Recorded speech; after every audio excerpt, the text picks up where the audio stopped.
great friend to me. Helped me a ton. Comes to practice.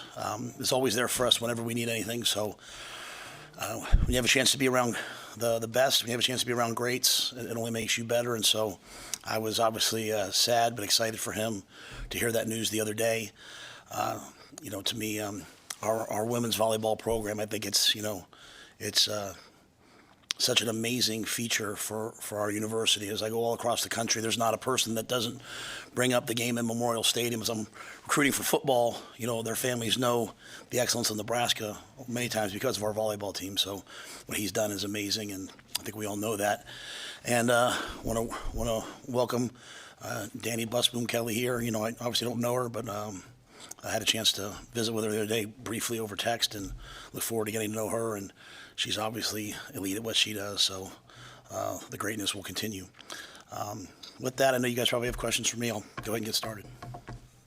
Matt, where are you at with your special teams position on your staff right now? It's not filled yet. That position probably won't be a recruiting position, so we're doing some interviews and taking our time.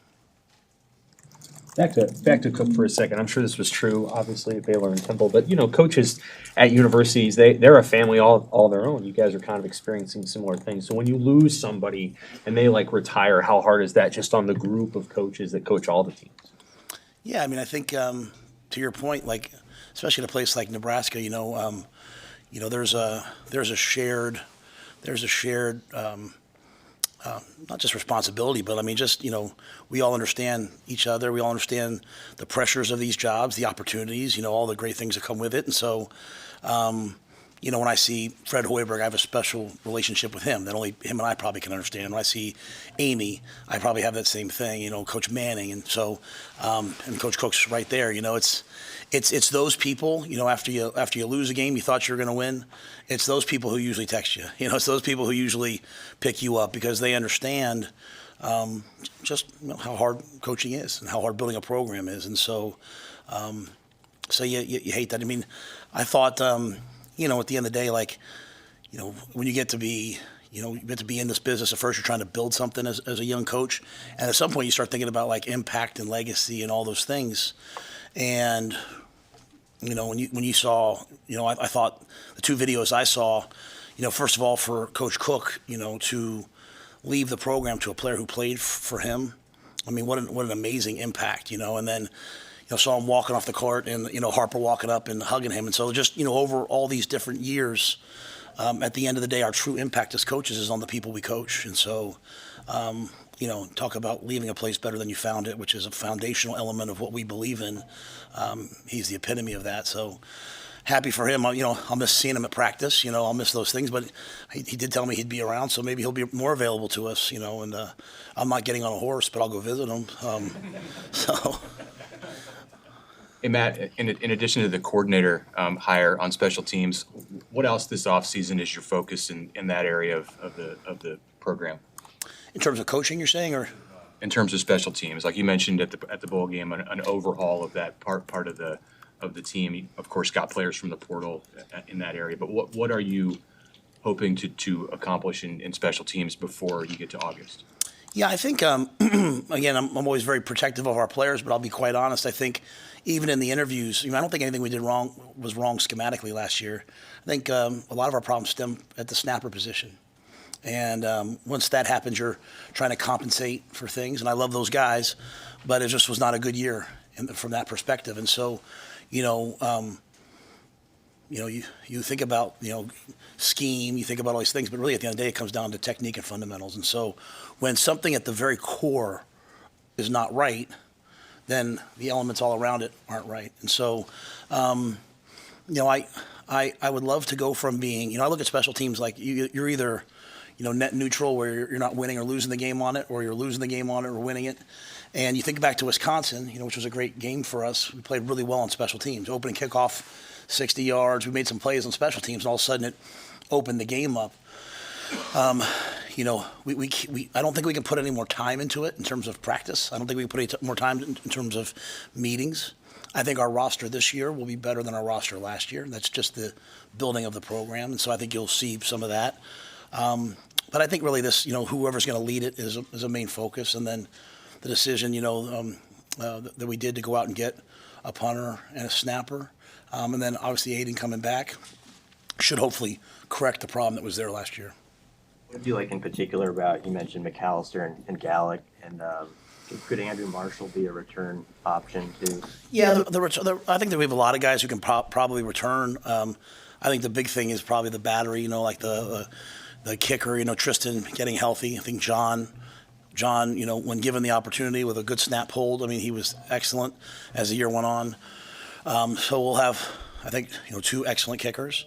Camden is here as a punter, who we think is a really, really talented young player. And then, you bring two players in with experience, right? They have reps. And, while snapping at New Hampshire might be a little different than snapping at Nebraska, really at the core of it, it's the same, right? Like the ball's going back the same distance, the same speed. And so we erred on the side of production and went out and found guys we thought would be really reliable. And so, again, just trying to address it with players, trying to address it with the leadership in the room, trying to address it with emphasis and having a fresh new lens, set of eyes. A lot of the guys that we've interviewed have just asked, hey, what do you see? And just trying to see a different perspective. And then Phil Snow, as we've gone through these interviews, he's really leading a lot of the interviews for me.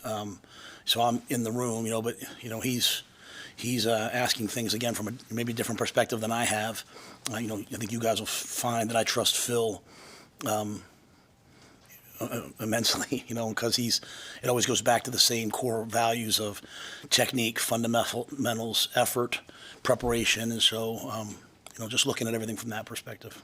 Troy Dannon said the other day that April 26th there will be something here. Are you able to say at this point whether or not there will be any form of scrimmage that day? Yeah, I don't know that yet, but I'll be honest with you, I highly doubt it.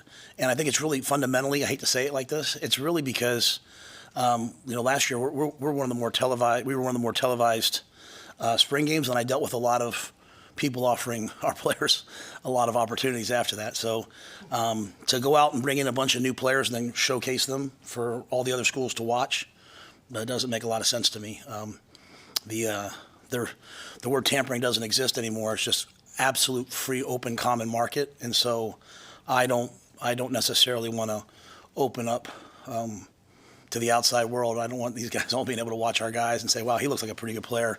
Let's go get him. So, but I don't know yet. I don't know anything. I thought it was important that, we at least started to broach that subject of it not being televised. Yet at the same time, I do want to show off our players in some way. So what exactly it'll be yet, I have not worried about anything other than recruiting right now, both the portal and into the 26 class. So now I have to kind of turn my attention to all those things. Does roster size and injuries play a factor into that as well? Well, I think injuries are a factor, but we're still going to scrimmage in the spring. We're still going to tackle in the spring. But, last spring game was really unfortunate, right? We lost D. Bell, who we thought was probably going to be one of our best receivers, to a non-contact injury on the turf, and then, or semi-contact, I guess. And then Bly Hill, who we thought was going to be our starting corner, and then those guys never quite came around. And so, when you have 150, there's some attrition, and when you have 105 and guys are being compensated now, and you're putting money behind some people, it's a whole other set of parameters. Yet at the same time, you have to get good. And honestly, to me, it's about protecting the roster and protecting through that portal period. So we'll see. I hear all kinds of things about, they might change this portal period, that portal period. So I think I have to just be really flexible right now. You mentioned Demetrius Bell, him, Carriker, and Prohaska. How are they getting along? Yeah, Turner had surgery. That was a hamstring that just never quite healed. So he had to have surgery from a specialist a couple weeks ago. So we're hopeful that he'll be back at some point. Teddy Prohaska's, he's right on pace. Demetrius is a little bit behind, but trending in the right direction. So we think he'll be full go this summer. I think those guys are doing a good job in the training room. Are there any other, as you go through the winter and spring injuries or notable guys who will be out for a while? Yeah, I don't know that Gunner had his shoulder done. Lutoski had surgery. We had a lot of guys have surgery.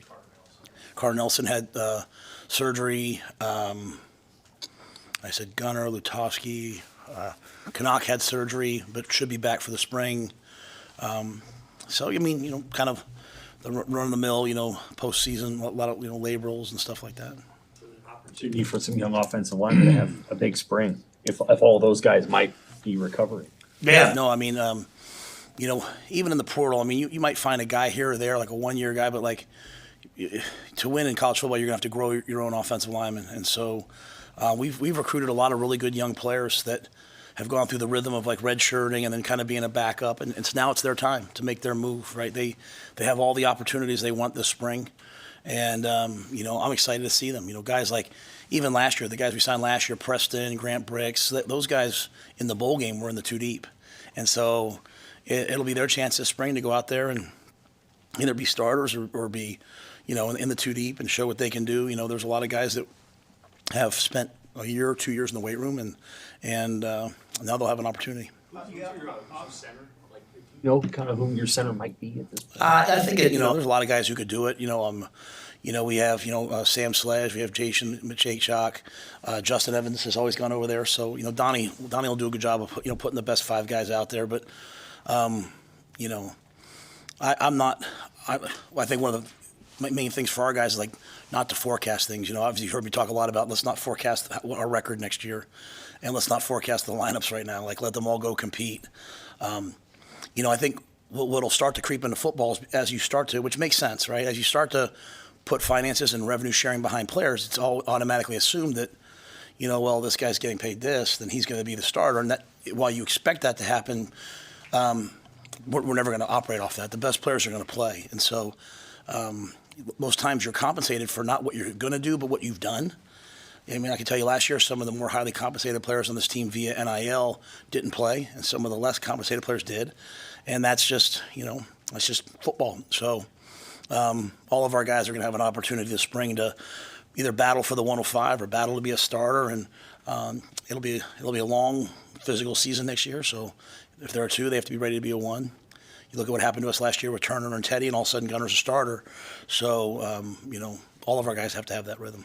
Those three pretty important guys up front on defense. How do you feel, just generally speaking, about the personnel on the defensive line? Yeah, I mean, I think it's really going to be hard to replace a guy like Ty Robinson. I think he's, I went down to Mobile and watched him and talked to people with him. I mean, he's just an absolute dude. He's a freak, difference maker, athlete, tough guy, competitor. Nash, he went to the East-West game and put on a show, and he's big, physical.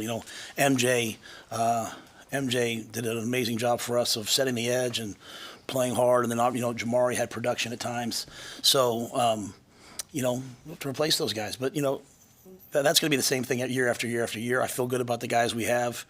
I think we brought some guys in, but the guys that were on the roster last year, the Keonas, the Riley Van Poppel, Cam Lenhart, they've been waiting for their turn. And we play a lot of guys on the defensive line. I think we have an excellent defensive line coach coming in. Phil's going to do a great job as the edge coach, and we'll be good enough to win up front. Phil, he'll coach which guys? Phil will coach the outside backers, the edge players, and Terry will coach the inside guys. As you put together, as you start to pencil together, just not the names, but the numbers, the position breakdown of how a 105 will look, you've obviously done it at the NFL level with a 53-man roster, and it's basically twice the size. Is it as simple as like you have twice the same number of offensive linemen, twice the same number of quarterbacks, defensive linemen, or is it different in college because of the ages and development level of the players? It's a great question. I think the first thing you do is operate off the first 53, which we actually tweaked to 57 because college football is a little different. So like we have like our first 57, which is built exactly off of an NFL roster, right? So like when I say 57, like we're always gonna think about three quarterbacks instead of two because you probably have three on scholarship. So just a couple tweaks here and there, and then after that, I think you want to start to have like the semblance of a second 53, but it's really the first team of that, and then as you get to the bottom 10 guys, if that makes sense, between like 95 and 105, I won't get caught up in, to me there's going to be guys that bring a lot to the culture of the team. There's going to be guys that are flexible at practice, like Roman Mangini, whether he could be a starter next year or he could be, I don't know, but he's going to be on the team because there's no one that makes practice go better than Roman Mangini. I mean, he's out there catching balls on the scout team, spiking them, just raising the level of everything around us. And so, to me, that last group, and I don't even know how it's going to work yet. I mean, honest to goodness, I don't even know how the 105. I've been told that we think it'll be the day of the first game, so you might go into camp with more. And if a guy's out for the year, he won't count in the 105, so you can replace him with someone else. But it has to be before that first game. So I've had lots of players who, we made a conscious decision to tell every guy on the team, if we did the 105 right now, would they make it or not? So they had a chance to move on. And some guys have moved on and they found spots, which I'm really happy for. Some guys have left as walk-ons here and gotten a scholarship somewhere else, which is great. But some guys have said, Coach, I'm staying here until you guys, kick me off like I'm a Husker. And that's hard for me to sit there and say, well, they're not going to make the 105. So we'll compete it out all the way to the end and see how the numbers play out. Maybe if we have 115 in camp. Right now we're, I think, at like 130. So we still have not reduced it all the way down. But I'm going to give everyone the chance this spring to try to make the team and see how the numbers play out. How many scholarships? So the 85 now, what do you anticipate the in-house number to be in the new model? Yeah, I don't know that yet. And again, because the settlement's not ratified all the way through, but I think there's going to be some, different ways in which you can help guys pay for school, via revenue sharing or not. So I think most of our guys will, a good portion of our guys, more than 85, will probably have some way of paying for school. Sort of like, some guys have taken some of their NIL money to pay for their classes, last year. I think there'll be some ways that we can do that. So what exactly the number will be yet, I think is going to be left up. There's a certain pot of money, and as coaches, we have to decide how to divvy that up as best we can. And, there's some guys that I'd love to help them pay for school so that they can, leave here debt-free as opposed to something else. So how many guys can you carry for spring? There's no limit on spring. How many do you anticipate for this spring for you guys? I think it's like a 130 right now. 126. What is the significance in your mind of getting Javen Wright and Singleton back? Yeah. I mean, Deshaun had like a third round grade. Like he was East-West and probably was going to go to the Senior Bowl. So when that ruling passed, he was, he had a decision to make. I was like, hey, go take your shot at the pros. That's kind of always my deal. But I think Deshaun was really reasonable in that, you think about his, like he played at junior college and he came here and didn't really play very much, and then played 4 games for us last year, the previous year, and then was hurt from that Michigan game all the way till July. So he said, Coach, I went out there and I played. This is my first full season. I didn't even have an off season, and if they're saying I'm a third round pick, if I come back and do this again, I'll have the same. Hopefully, I'll have the same results that Ty had, knowing that there's always a risk of coming back. But he's having a good experience. He told me he likes Lincoln. His younger brother's on the team, and I think he feels like with JB, I think he felt like he could really develop. And then obviously now we bring in Addy, but his familiar with JB. So that's awesome. I mean, he's a really good player that's going to be an even better player next year, and he'll be a leader on the team and help bring all that together.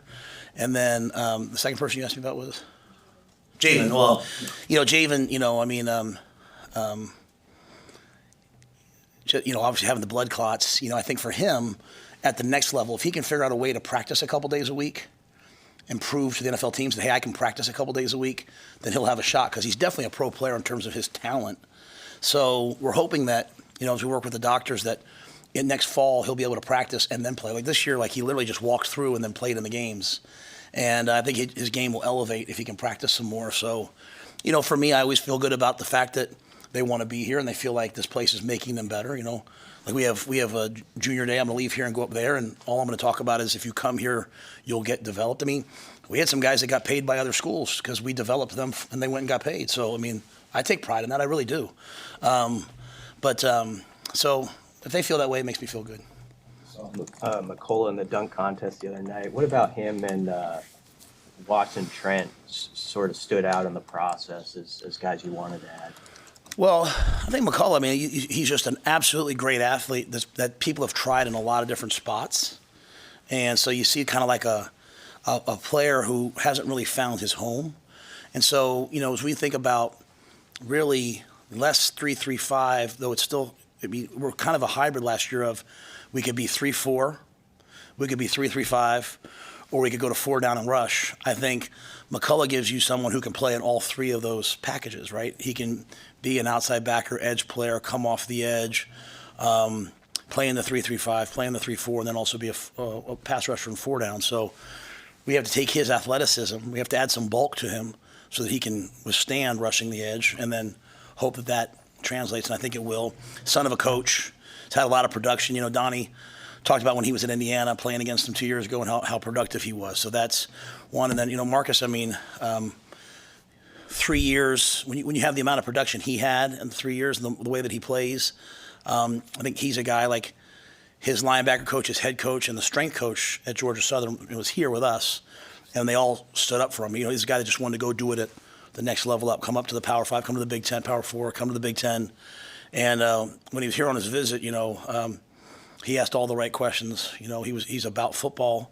And if you take a one-year player, you know, it's like in the NFL, guys get a 1 year to prove it. They have 1 year to prove, you know, they deserve a big contract. Some of these guys are saying, I got 1 year to come to Nebraska, prove I can play in the Big Ten.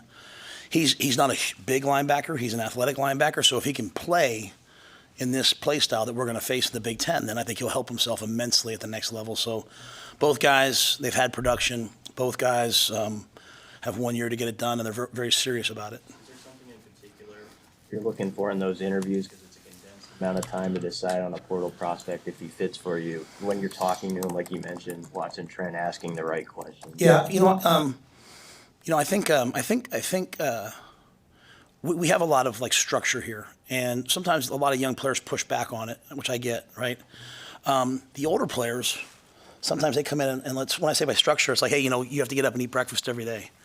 And sometimes the guys come from a school that, you know, they don't have 21 meals served by a chef, and they're like, wait, you're going to feed me? Like, I don't have to eat ramen noodles? Like, so there's a level of I can handle anything. I can handle guys who make mistakes. I can handle guys who lose their cool and yell at me. I just can't handle a lack of gratitude. I can't handle guys who are ungrateful. And so that's why the bowl was so fun, because some people left, and the guys that were at the bowl trip all wanted to be on the bowl trip. Like, we had fun together because everyone was grateful to be a Husker. They were grateful to have all the things that we have. And so when guys come to visit and they treat people well and they're grateful and all those things, then, you know, the talent speaks for itself. But I'm looking for that other piece. There's other guys, when they've left, we said, hey, this isn't going to be a fit. You know, we had one player who was coming here, and just as he was dealing with people, it just wasn't a great fit. So we're not going to ruin the locker room over one guy. And so I think that's the biggest thing for me, is trying to evaluate, you know, why are you coming here? What are you leaving? And what do you really want to do? The second part I'll say is sometimes you have some younger players, right, who went somewhere and it didn't work out, and they're coming here, and then you have to figure out why. And then again, there's a compensation piece to it now, right? There's some guys you're going to take risks on. There's some guys you have to really invest in, and you have to really be diligent and not chase. How competitive do you feel like you guys were in the portal? I'm sure there were players that you didn't get, and there were players that you really wanted and got that other teams didn't get. But generally speaking, when you think about what you were able to offer, you know, with this building and NIL and rev share, how competitive did you feel going through the process, getting the players that you got? Yeah, I mean, I think anybody we lost to, when it was straight up, you know, so the world we're living in now, right? I mean, if I offer you $50 and offer you $500, you know, they're probably going to go there, right? So we have to make different valuations based upon what we have. But when things were straight up, I mean, if we lost someone, we lost them to a program that, you know, we want to be in the same conversation with, right? You know, so and I think that's happening in recruiting too. Like, we are in the conversation now with some schools that, you know, we want to be in the conversation with. So I think we did an excellent job. I mean, you can't underestimate, you know, revenue sharing hasn't started. So to get guys here, just a tremendous investment by the Pede family in 1890 and all the people who give to 1890, because what everyone's done is they basically all surged ahead this spring. I mean, it's, you know, people have spent, I mean, I know schools have spent a ton of money on this spring, and we have too, to get the roster to where you have a chance to get to rev share. So, you know, 1890's been amazing to us, and that's allowed us to be competitive. I think we all saw in the college football playoff the people who spent the most got the most. I mean, I've been saying that since I got here, and it's kind of real, right? So, you know, and so, you know, I think we're competitive, and I think the building, I mean, if you come here and visit, the building is really good. And even in normal recruiting now, like I'm in high schools now and I'm talking to players, and it's maybe the third time they've seen me in their high school, and they've been here 5 times. I mean, it wasn't like I was in college football and got here. Like I was in the NFL, so I didn't necessarily know all these guys. We'll start to really, I think over the next couple of years, the conversation about what's Lincoln like will be less and less and less the more we get people on campus, get people to our camps, hopefully build some other things to get people into Lincoln, and that news will just go forward. And so now I'm on the road. People are saying like, oh, I saw the Colorado game. Oh, I saw the volleyball game. The more things we do, the big moments like that we capitalize on, we'll move up in recruiting, and then we got to win. At the end of the day, like we got to win, so that people want to be a part of a winner. What is your role in raising funds for your roster? In terms of like for 1890 or something like that? Yeah, or just, Yeah, because the revenue share is we're different than a lot of schools are having to raise their revenue share. I've talked to a lot of coaches though. They're writing $14 million checks, of which they got about half right now, and they're trying to figure out a way to get to the money. The great thing about a young person if they come to Nebraska is like we don't take money from the students. Like this is all through our budget, and so it's sustainable. A lot of other schools, rev share is not going to be sustainable, so they can float a big number now and disappoint a kid later. We feel like we can just stand on business. Like, hey, this is what we said, and this is what we're going to do. In terms of for 1890, I'm kind of there as called. Like when they have an event, I go. If they want me to talk to somebody, I do. I think it's really important that people hear some of the stories. I mean, you guys walk through the parking lot, you don't see like Lamborghinis and Ferraris out there. Like our guys aren't, our guys are investing in their futures and very often taking care of people back home. And but that's probably the extent of it. Really, I mean, Troy's kind of a leader, I think, in college athletics in that realm, so he does a lot of it. You just look back at the last month with recruiting, transfer visits, roster decisions, everything going on. How busy was that, and what do you think of the job your staff did to get that period? Yeah, well, certainly no one wants to be like, woe is us, right? Because we have the greatest job in the world. But, I mean, a tremendous job by the staff. I mean, we played Saturday, the 28th. We flew home that night. I think I got up and did laundry on Sunday, and then we were in the office Monday morning. There was no break. There was no, I mean, some of the auxiliary staff, but like Corey Campbell, Kristen Coggan, like they were in the office for portal visits starting on the 1st. So, we've worked straight through, and it's a collective effort, right? You may hear me say all the time, it's the restaurants in Lincoln, it's Sid Dillon, it's our ticket office, it's our compliance office is, I think, one of the best I've ever been around. Patty, Gina, Sarah, they found not ways around things, but they're creative in this new world to help us get to where we need to get to. So it's a lot of people, right? It's the Kindler Hotel. It's just so many people that go out of their way to help us in this process. I think I ate at Aragon like 14 out of like 16 nights at one point. I could curate the menu, you know what I mean? And so, but you walk in and Mark's there and he's like, hey, welcome. And people they feel the energy of Lincoln. And so it's a lot of people. We've been on the road. You can hear my voice is still gone. Last week, I got up Monday morning at like 5. We flew to Miami. Then we stayed in Miami the night. Then we went to Atlanta. Then I went and spoke in Alabama. Then we flew to Chicago, did Chicago. And then we got back Friday at like 5. And then Saturday morning, Julie's like 5:15. She's like, the girls have basketball and a volleyball tournament, so get your butt up. And so that was probably harder than being on the road. But, it's our job. And we're not going to win here without working. Nothing comes from not working. And so, but it's not really me. It's Susan, it's Wish, it's all the people in the building that are just bending over backwards, because there has to be a balance of, we have to recruit really well, but the way we'll win is developing the players that are in the program. And so, it's Dennis LeBlanc. It's all those people that do a great job for our staff. And so, but I'm going to give these guys, we'll take a couple days off here. Corey's running the program for the first 4 weeks. We just believe in strength for the first 4 weeks. So people will take a little time off these next 2 weeks probably, and then we'll get back and start the mat drills and get into spring football. Or are you asking from Dylan Raiola this winter as a leader? Before he throws another pass next season, how much can he and how much does he have to grow in making this his team? Well, before he can make it his team, I think he has to make it his offense. And before he makes it his offense, I think he has to make it like his receiving core.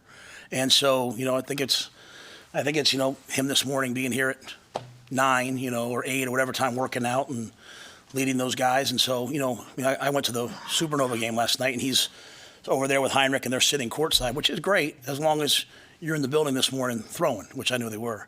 And so I think when you see, your best players, and Dylan's certainly one of our best players, when you see them paying the price each and every day, and that's what I mean by gratitude. Like, I'm grateful to be here. So because I'm grateful, it's not that I say thank you. It's that I work my tail off each and every day because I'm trying to get better. So, yeah, Dylan's got to get the receivers there every day.